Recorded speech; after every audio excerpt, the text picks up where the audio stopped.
Contact Simulations recently sent me these just released PC-only FR-Tex budget HOTAS Raptor systems. The 𝗦𝘂𝗯𝗀 Raptor joystick and throttle can be purchased together in a bundle pack at the price of just £150, which puts it into the same ballpark figure as Thrustmaster's T1600M FCS HOTAS, which is slightly cheaper at £135. Or perhaps the Thrustmaster TCA Officer Pack Airbus edition, which is a little more bespoke perhaps and retails at £150. Of course, 𝗦𝘂𝗀𝗃 are soon to release their own HOTAS system, and I would expect for that to also be placed within this ballpark figure. I've never owned a T1600FM, but I do have the TCA Officer Pack for comparison, and I will be utilising that opportunity later in the review. I have heard from many of you out there that the TCA Officer Pack both looks and feels almost identical to the T1600FM, so that might be a good indication of a comparison there. The second joystick that I am reviewing as part of this review today is the Raptor Mach 2 joystick. That will cost just under £115 and can only be purchased separately, but it can be used alongside any throttle, including the Raptor throttle, which will retail at just under £50 itself. When I first saw the Mach 2, I immediately noticed, and many of you have expressed the same, just how similar it is to the 𝗦𝘂𝗽𝗍 Gladiator, a joystick which is now completely discontinued by 𝗦𝘂𝗽, who, it has to be said, appear to have moved on to vastly more exciting pastures. The 𝗦𝘂𝗽 Gladiator, when in stock, retailed at just £78, a significant difference to the Raptor then at £115 with change. So what similarities are there between the two, and what differences perhaps justify that price tag margin? In addition to answering these questions, I will also briefly cover the following: the design and build quality of all the devices, game compatibility setup and calibration, and comparisons between other similar devices. I'll answer your questions that you placed before I made this review, and then I will conclude with my own personal final thoughts. The Raptor range is a budget range, and as such, despite the base of the joystick being made out of metal, 90% of it is a lightweight polyplastic, with the main shaft, buttons, switches and the handles all made from the same sturdy lightweight polyplastic. Both joysticks offer pre-drilled holes in order to permanently fix them to a base, but even without this they are stable and secure thanks to their size and weight. Despite the Mach 1 having a vastly larger and heavier base than the Mach 2, neither joystick moved about during play thanks to the grippy silicone feet on the bottom. The overall ergonomic design is very good on both of the sticks, but the Mach 2, with its slightly turned in position, does feel ever so slightly more comfortable in the hand. For some that might actually feel a little bit awkward to start with, but I'll be honest, it quickly feels quite natural. Both joysticks are definitely designed for right-handed players though, but the grip and the action for the throttle on the joysticks is good, with a comfy hand and finger rest available where needed. Theoretically, of course, you could use this in southpaw, but it really isn't designed for that position. The shift and mode systems are a little different from the norm, with the shifter button located on the front shaft, which has to be held down in order to accommodate variations. Now, it only took a few flights for me to get used to it, and the combination of the mode and switch shift buttons officially provides the Mach 1 with 32 programmable actions and the Mach 2 with 29. But when utilising the multiple hat switch combinations as shifters as well, theoretically I suspect you could double bind buttons to your heart's content. Now this might get a little bit complicated quickly, especially for fully simulated aircraft systems like in DCS, but equally I found it to be very useful and strangely intuitive in a very short space of time. So it really does work pretty well. The buttons on both devices feel to be on the cheaper side of premium, but they do offer good and solid connections with immediate, clean and responsive input for every single button, and whilst the safety fire switches are a bit gimmicky, they do also work pretty well as well. The action on the throttle, and indeed the throttle action on both of the joysticks, are very smooth and precise, but the throttle itself has a noteworthy smooth action on it. Much better, let's say, than the Logitech X56 Rhino systems that I have here already. With the tensioning bar system on the side, you can adjust the level of resistance, not by much it has to be said, but no matter what tension level you set it to, it retains it, and that nice smooth throttle action is also consistent throughout, which is very helpful when you're trying to make small adjustments on final. I tested both joysticks in every game that I played and in every situation. Although the 𝗦𝘂𝗃 felt a smidge better in each department, there was very little, if any, noticeable difference in terms of performance, handling or precision in game itself. I picked at random a landing challenge in Microsoft Flight Simulator that I've never tried before and then attempted to set what I considered to be a reasonable score. I was surprised at just how close the two scores actually were in the end, despite which joystick I used. The throttle, like the joysticks, does not feel like a premium build, with its cheap but effective buttons and its lightweight plastic frame, but, like both joysticks, it holds its position well, even when set to maximum torsion. It doesn't move about on the desk at all. The least impressive element of the throttle has to be the rotating dials. Whilst seemingly actually precise in-game, they do feel very cheap when you use them. The joystick's yaw axis has an issue too, with far less accuracy and a pretty big dead zone, making it feel a little bit hit and miss sometimes.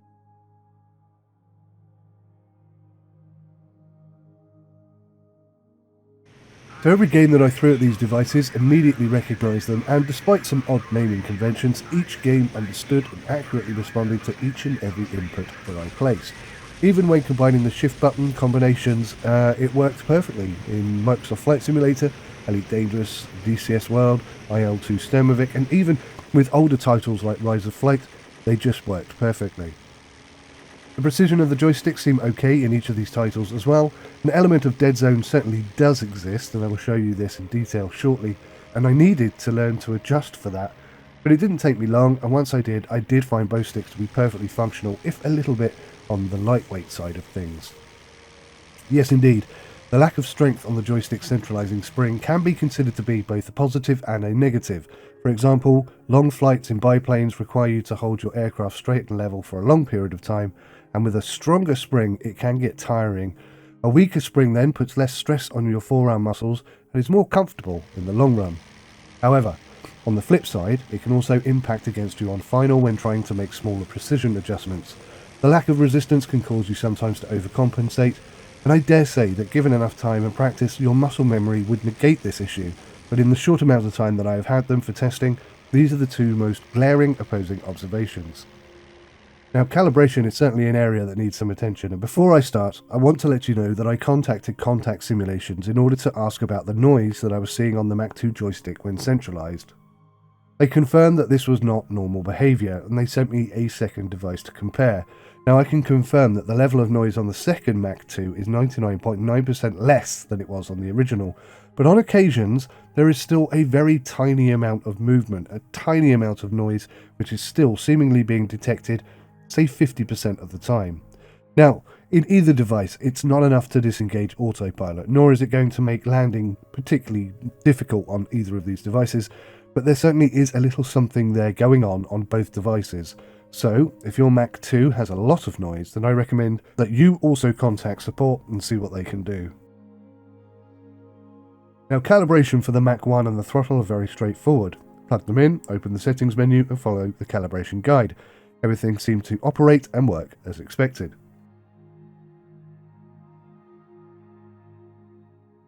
The Mach-2, which did initially have that noise issue, but also one of the most confusing calibration routines for any device that I have owned, and I own quite a few. In order to get into the official calibration mode following the leaflet that comes with the device, you need to press and hold the mode button before plugging it in to the computer. This will allow your PC to recognize the device under a different name, and the axis layout will also be different when that happens. Now, I can only recommend that you attempt to follow the setup calibration procedure if you can, because I could not find the axis for this at all, nor did the throttle axis appear to exist under this setup guise at all either. Both very strange and confusing systems.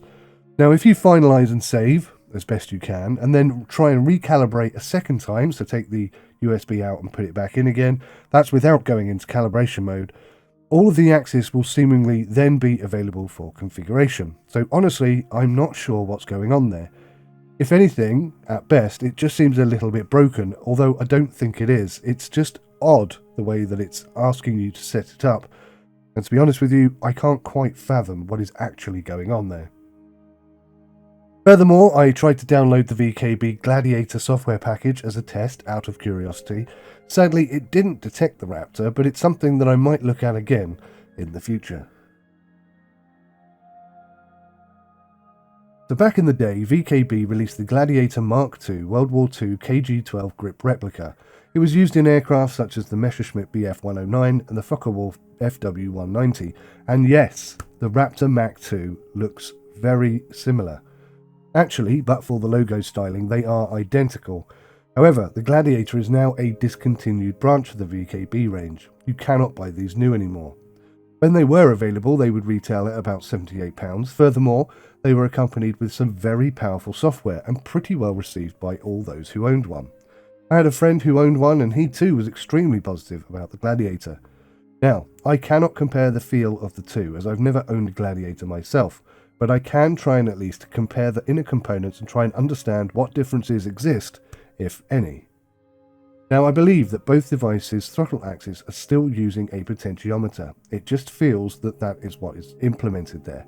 But despite asking contact simulations and trying to research both devices as much as I can neither confirm or deny if the Raptor is using 𝗦𝘂𝗽𝗆's Mars sensors or a Hall sensor, perhaps even using something else entirely.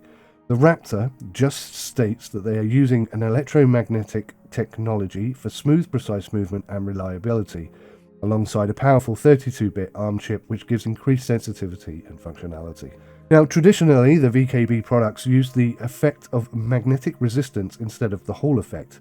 𝗦𝘂𝗽 calls their contactless sensor solution MARS, magneto-resistive sensors. Now, both magneto-resistive sensors and Hall-effective sensors detect magnetic field strength, but the magneto-resistive sensors have much higher sensitivity than Hall-effect sensors and much lower hysteresis.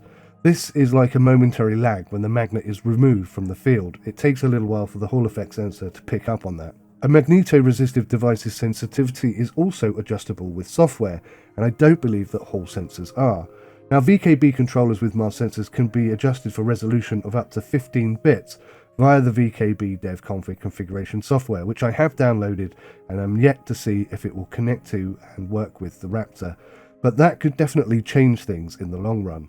So in order to compare the two with my Thrustmaster TCA flight pack, which is not intended for combat flight simulation and as such is much more of a bespoke kit, so comparison can only go so far. That being said, many people comment on how similar the joystick here is with the T1600M, so hopefully that will give you some indication of a comparison on that front. They both utilise a lot of plastic in their build and both of the throttles have an excellent action on them. I vastly prefer the throttle on the Raptor joystick than the one on the Thrustmaster, but I like the feel of the joystick on the Thrustmaster joystick more, and it has the added ability of being configurable for both left and right-handed players. Of course, the Raptor joystick supports a significant number of extra button combos and opportunities as a combat HOTAS. In that regard, there is absolutely no comparison. The joystick spring is much tighter on the Thrustmaster than it is on the Raptor, and the overall feel of smooth input and control has to go to the Thrustmaster, but not by a significant margin. Indeed, it could just be attributed to the fact that I am more familiar with it, and as such it feels nicer in my hand. But there is also a faint noise which emanates from the Raptors that is simply not present in the Thrustmaster. Now, I dare say it's too low a noise to be successfully captured for this video, but a small noise there is nonetheless. So one of the questions that I was asked was to clarify what the inflection parameters from 0 to N were on the Raptor joysticks, and I can say that there are 4,096 steps on 3 of the 4 axes available. No confirmation, unfortunately, but I guess, based on what I've used, that it is the X, Y and throttle axes which have 4,096 steps, and it is the yaw which seems to be far less precise, at least in my experiments. So my final thoughts then on these devices. There are a few things which I don't feel that I have been able to answer sufficiently. What type of magnetic sensors are actually being used in either of these devices? If you happen to know, then I would love to know, so please do let me know in the comments. Despite any of the issues highlighted in this review, what really matters is what they are like to use in-game, and on that front, I must say that I really didn't have any issues with any of the Raptor devices at all. I like the buttons and the throttle action, and once you get used to the multi-mode and shift button operated control system, that is also a very capable device, and overall it's a very capable stick. Some of the areas I would have deemed unacceptable, like buttons that fire inconsistently or lack of smooth and accurate 𝗥𝗍𝗃 input, have not been an issue in my investigations, and once in-game everything feels and responds exactly as I hoped they would. The distinct similarities to the 𝗦𝘂𝗍𝗃 Gladiator could potentially be an indication that the build quality design and implementation actually come from a well-tested and widely appreciated source. Again, if you have a Gladiator 2 and can draw some test comparisons, I would love to hear about that in the comments as well. I think the Raptors are a perfectly adequate budget option for those with a keen interest in combat fighting. Something more bespoke like the Thrustmaster TCA pack would better suit those looking to fly jets, I think, but would leave you short on button options for anything else, of course. The real potential competitor to the Raptors is the Thrustmaster T16000M and potentially the 𝗦𝘂𝗯𝗀 when it finally releases its HOTAS later in 2022. Now, personally, I think I'd like to keep an eye on the price of these new devices, as my hunch is that they might well need to move towards the same price or the same cost as that of the T1600Ms in order to remain competitive with them. That being said, who's to say that Thrustmaster won't put their prices up? If you're just getting into flight simulation, the other key consideration is, of course, whether or not you want it to be Xbox compatible. For that, you will definitely need to wait for the 𝗦𝘂𝗯𝗀 system to arrive. But if you want something right now that will work pretty much as expected straight out of the box on just your PC, then I've got to say there are far worse HOTAS systems available at higher prices. Yes, Logitech, I am looking at you. The Raptor system and the combinations that you can get here will definitely give you a reasonable starter pack, allowing you to fly combat and general aviation flights with enough button combos to keep you going for quite some time. If you have any further questions or input, I'd love to hear it in the comment section. Don't forget to hit the like button if this review was helpful for you. I thank you so much for your time, and I look forward to making another review for you in the near future. Thanks for watching, take care, goodbye for now.